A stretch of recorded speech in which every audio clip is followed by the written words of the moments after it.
అందరికీ హ్యాపీ వినాయక చవితి. ఈరోజు రెసిపీ వచ్చేసి వినాయక చవితి స్పెషల్ పాల తాలికలు. 1/2 లీటర్ పాలల్లో కొంచెం వాటర్ వేసుకొని పాలని మరగపెట్టుకోవాలి. 1/2 కేజీ బియ్యం పిండి తడిపిండి తీసుకోవాలి. చిటికెడంత సాల్ట్. పిండిలోకి 2 గరిటెల బెల్లం పాకం యాడ్ చేసుకోవాలి. పాలతో పిండిని కలుపుకొని పక్కన పెట్టేసుకోవాలి. మరుగుతున్న పాలల్లోకి నానబెట్టుకున్న 100 గ్రాముల సగ్గుబియ్యం కూడా యాడ్ చేసుకొని మరగపెట్టుకోవాలి. తాలికలో మూకుడు పెట్టేసుకొని దీంట్లోకి పిండి పెట్టుకొని ఇలా 2 చేతులతో ప్రెస్ చేసుకుంటూ తాలికల్ని ఒత్తుకోవాలి. తాలికలు అనేవి ఇలా పాలల్లోకి దిగుతూ ఉంటాయి. తాలికలు ఉడికిన తర్వాత దీంట్లోకి 1/2 కేజీ బెల్లం పాకం యాడ్ చేసుకోవాలి.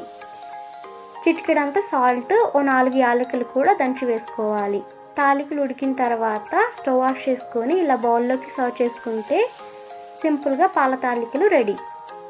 రెసిపీ నచ్చితే ట్రై చేయండి. వీడియో నచ్చితే లైక్, సబ్స్క్రైబ్ చేసుకోండి.